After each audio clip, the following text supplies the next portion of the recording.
Scott wasn't anyone special. Just a regular guy, 26 years old, part-time technician, part-time daydreamer, working shifts at the interstellar docking hub just outside Earth's orbital zone. The kind of guy who fixed things that nobody noticed until they broke. That day had been long. Too long. Circuits fried, a solar drone malfunctioned, and a panicked tourist got stuck in a gravity lock. By the time Scott clocked out, his back was sore, his mind buzzing, and all he wanted was to sit somewhere quiet and not think about broken tech for 5 minutes. He wandered into the Galactic Embassy lounge, a sleek, dimly lit space open to humans and off-world diplomats alike. It wasn't his usual hangout, but he'd heard the chairs were comfortable, and right now, comfort was a luxury worth trespassing for. That's when he saw it. In the far corner of the lounge, glowing faintly in a soft, bluish hue, was the strangest, most inviting piece of furniture he'd ever seen. Smooth curves, almost like it was breathing, but maybe that was just the lighting. He blinked, yawned, and without thinking, walked over and sat down. Soft, warm, oddly pulsing, and then, "What are you doing?" A voice boomed, making Scott jolt forward like he'd sat on a hornet's nest. Suddenly, the furniture moved. A ripple ran through the surface, and before he could even process what was happening, the glow shifted into shape. A form, a face, and a pair of vivid silver eyes now staring right at him. He had just sat on a living being. Not just any being. An alien diplomat. Royal bloodline. Part of the Orianth race. A species known for their ability to blend into their environment while in a meditative state. He just interrupted what was, essentially, her sacred rest. Scott jumped up, mortified. I didn't know. I thought it was a weird space couch. Behind him, there was a sudden thud. Guards. 3 towering sentinels, fully armored, glowing staffs raised, ready to strike. Scott slowly raised his hands. Okay. This is obviously bad. Can we just maybe talk it out before someone turns me into space dust? But Isaiah didn't order his arrest. In fact, she didn't even look angry. She was laughing. Her laugh wasn't loud. It was melodic, like soft chimes echoing through water. The guards looked confused. One even lowered his weapon. "I've been alive for 120 Earth years," Isaiah said, brushing a lock of blue-silver hair behind her ear, "and that is the first time someone's ever sat on me." Scott blinked. "So you're not mad?" "Oh, I'm definitely annoyed," she said, standing tall and elegant. "But I'm also curious. Who are you?" He cleared his throat. "Scott. Scott Miller. I fix things." "Well, Scott Miller who fixes things, congratulations. You've broken protocol, disturbed royal meditation, and committed what could technically be called an act of aggression against a diplomatic envoy." Scott turned pale. "I didn't mean..." "But," she interrupted, "you also made me laugh for the first time in 17 years. So, that evens it out." The guards looked at her, unsure. "Stand down," she ordered them. "He stays." Scott stared. "Wait, really?" "Yes." Her silver eyes twinkled. "You've entertained me. I want to know more about this man who doesn't read alien lounge signs." And just like that, the guy who couldn't even afford a decent lunch found himself in the middle of a conversation with one of the galaxy's most important alien figures. He didn't understand why. But she wasn't just letting him go. She was inviting him to stay. And the real question wasn't what had just happened. It was, why didn't she ask them to arrest him? Why did she tell them to let him stay? Scott sat stiffly on the edge of the silken seat across from Azza, trying to decide if he was still in trouble or if this was the weirdest first date of his life. The lounge had cleared out. Even the guards were posted at a respectful distance now, watching silently as the human and the diplomat sat beneath the glow of floating crystal lanterns. The silence between them was thick, but not uncomfortable. "So," Isaiah finally said, her voice smooth like water slipping over glass, "do all Earth males crash into alien diplomats? Or is it just you?" Scott gave a nervous chuckle. "Usually I just bump into tables. You step up." She tilted her head. "You're very casual for someone who almost caused an interstellar incident." "I'm casual for someone who hasn't slept in 2 days," he muttered, rubbing the back of his neck. "And for what it's worth, I really am sorry." Azza looked at him for a long moment, her silver eyes narrowing like she was trying to scan his thoughts. Not with tech, but with intuition. "You're not what I expected," she said softly. "You don't flatter. You don't fear. You don't try to impress. That's rare." Scott shrugged. "I don't really know how to talk to people with glowing eyes and security squads." Azia smiled gently. "That's all right. I don't often talk to people who can make me laugh." She waved a slender hand, and a floating orb moved closer between them, casting soft hues across the table. "Tell me, Scott, what is it like to love on Earth?" Scott blinked. "Wow, that's random. Humor me." He leaned back, thinking. "Messy mostly. Complicated. We break each other's hearts a lot. But sometimes it's beautiful. Like when two people just get each other. It doesn't always last, but when it's real, it changes everything." Azza was silent, her gaze distant. "Our kind doesn't love like that. We form bonds, useful, logical ones. But emotion?" She tapped her chest. "It's suppressed. Expected to remain private. Even when we feel something deeply." "That sounds lonely," he said before he could stop himself. She turned her eyes to him again. "It is." Over the next few days, something unexpected began to grow. Scott kept finding excuses to visit the lounge. Azalea kept finding reasons to stay longer than her schedule allowed. It started with small talks, his awkward stories about Earth customs, her fascinating tales of interstellar negotiations. He taught her how to tell a joke. She taught him how to pronounce her name in Orienth tongue. He still failed every time. There were moments, quiet ones, where they just looked at each other. No words, just understanding. She asked him what it felt like to hold someone's hand. He told her. She asked him what it meant when humans hugged. So he showed her. The first time she touched his arm, her fingers trembling slightly, Scott felt something shift, like gravity, change direction. One evening, they sat on the edge of the observation deck, staring out at the swirling rings of a distant planet. The stars reflected in Aziz's skin, her form glowing faintly in the dark. "Why do you keep coming back?" she asked softly. Scott hesitated. "Because when I'm around you, I don't feel so small." "You're not small to me," she whispered. He looked at her. "Is this something real, Azza? Or are we just two weird souls trying to escape our routines?" She didn't answer right away. Finally, she said, "I don't know, but I don't want it to end." But it had to. A week later, Scott arrived at the lounge to find it empty. No guards. No glowing lanterns. No Azza. Only a note, digital, floating in the air like a hologram. "Scott, I have been summoned back to Orienth. A conflict is brewing between two outer sectors, and I must mediate. The Council does not permit humans on diplomatic missions. This may be goodbye. Please don't wait for me. Azua." Scott stared at the message, his heart pounding in his chest. He didn't know what to feel. Anger? Sadness? Confusion? All of it. Why didn't she tell him in person? Why didn't she let him say anything? He left the lounge in silence, her name still glowing behind his eyes. That night, he sat alone under the artificial sky dome, the stars above him pixelated and cold. And he asked himself, was it all just curiosity for her? A break in her schedule? Or did she feel the same ache he felt now? Scott had barely slept in 2 days. Not since he found her message. He replayed it over and over in his mind. Please don't wait for me. And then, the real one, the one she didn't expect him to find. If you feel what I feel, come find me. But before he could act, the Earth Diplomatic Council found him. 2 stiff men in gray suits. Clean-shaven, no smiles.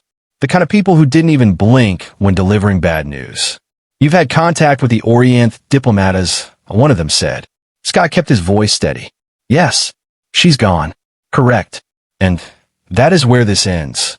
He frowned. What do you mean? The second man stepped forward. Your interactions have been noted. You're to cease all contact. No transmissions. No off-world travel related to her sector. Consider this a security precaution. Scott laughed bitterly. You mean a political move? Call what you want.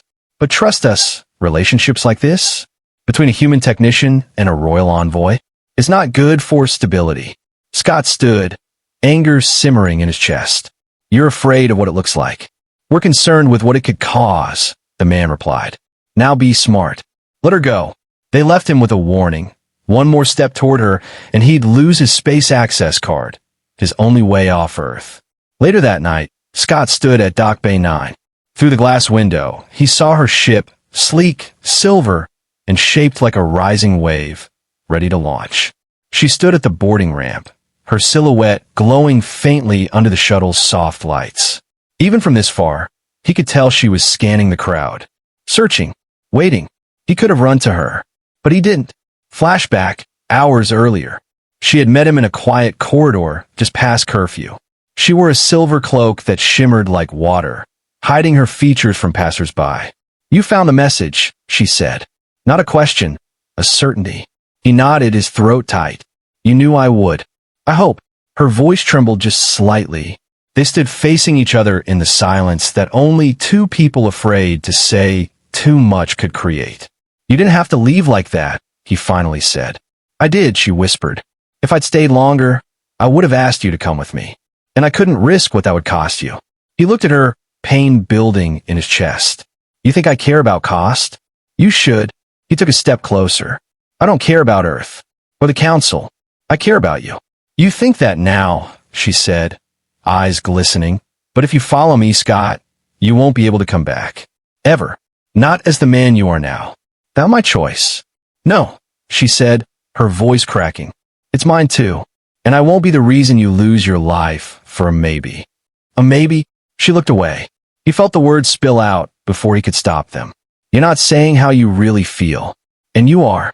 He hesitated. In that moment, both of them had so much to say, but neither said it. Not out loud. Not fully. Because when the heart gets scared, it hides behind logic. Azza turned away. "Goodbye, Scott." Back to present, Dock Bay. He watched her ship rise, engines humming like a soft storm. The crowd began to clear. No one else knew who she really was, just another foreign diplomat, another visitor going home. But for Scott, it felt like the stars themselves had turned their backs. He stood there long after the ship had vanished into the sky. He walked the corridors of the spaceport with heavy steps, unsure of where to go next. The place felt colder now, grayer. He found himself in the old lounge, where it all began. The lanterns were dim now, the seats empty. And then, he saw it. On the table they used to share, tucked inside a folded piece of deep blue silk, was a small, glowing stone. It pulsed faintly with a soft lavender hue, almost like it was breathing. Scott reached for it slowly, and the moment his fingers touched the surface, it lit up and played a holographic recording. Azia. Her image floated before him, fragile, vulnerable, unlike the diplomat everyone knew. "Scott, if you're seeing this, then you're still searching. And if you're still searching, then maybe I was wrong to leave like I did. I wanted to protect you from the noise, the pressure, the weight of what we could become. But the truth is, I've never felt more alive than when I was with you. You made me question everything I believed about my people, my role, and myself. I'm scared. You should know that. I'm scared of what comes next. But if you feel what I feel, come find me." The hologram flickered, then vanished. Scott stared at the stone, heart racing. This wasn't just a goodbye. It was a beginning. He didn't think. He didn't wait. By the next morning, he'd packed his life into a small duffel bag, bypassed every official channel, and used a favor from a smuggler he once fixed a ship for. No clearance. No permission. Just a one-way shuttle to the outer systems. The council would call him reckless. His friends would say he was crazy. But for the first time in his life, Scott knew exactly what he was doing. He wasn't chasing a fantasy. He was chasing the one person who made the stars feel like home. Earth had moved on. News reports mentioned a missing technician named Scott Miller, last seen in the outer rings of the docking zone. One more face in the database of disappearances, lost to the vast silence between stars. Some said he died chasing an alien. Others said he vanished for love. But the truth was much more incredible. Inside a battered shuttle, floating far beyond the mapped trade lanes, Scott sat alone, eyes fixed on the cosmic river outside his window. Galaxies twisted like threads of light across the darkness. Planets blinked in and out of view. The stars out here weren't gentle. They were loud, alive, burning with stories most humans would never hear. Scott's beard was a little longer now, his eyes a little quieter. He'd traveled further than anyone from Earth had ever dared without military clearance or diplomatic backing. He'd bartered with smugglers, hacked into old maps, and slept under artificial skies on border planets that had never heard of humans. And all of it for her. Azza, the memory of her voice, the softness of it, the way it wrapped around his name like a whisper, had pulled him through every checkpoint, every doubt, every moment when turning back felt easier. Now, as his ship approached Orianth, her homeworld, his heart pounded. It looked nothing like Earth. From orbit, it shimmered like a living gem. Layers of mist, rivers in the sky, trees taller than towers, their leaves glowing blue and green. Floating islands drifted lazily across the atmosphere, like petals caught in slow-motion wind. And in the center of it all, a garden. Not just any garden, but the Garden of Voices, a sacred place for the Orianth people. A place where no lies could survive, and where true emotions were said to echo in the air. The shuttle's AI beeped softly. Coordinates locked. Destination, Central Garden Complex. Scott stood up, heart thundering. The garden was everything the stories promised. Hundreds of glowing orbs floated like lanterns in the air, pulsing softly with the memories of those who passed through.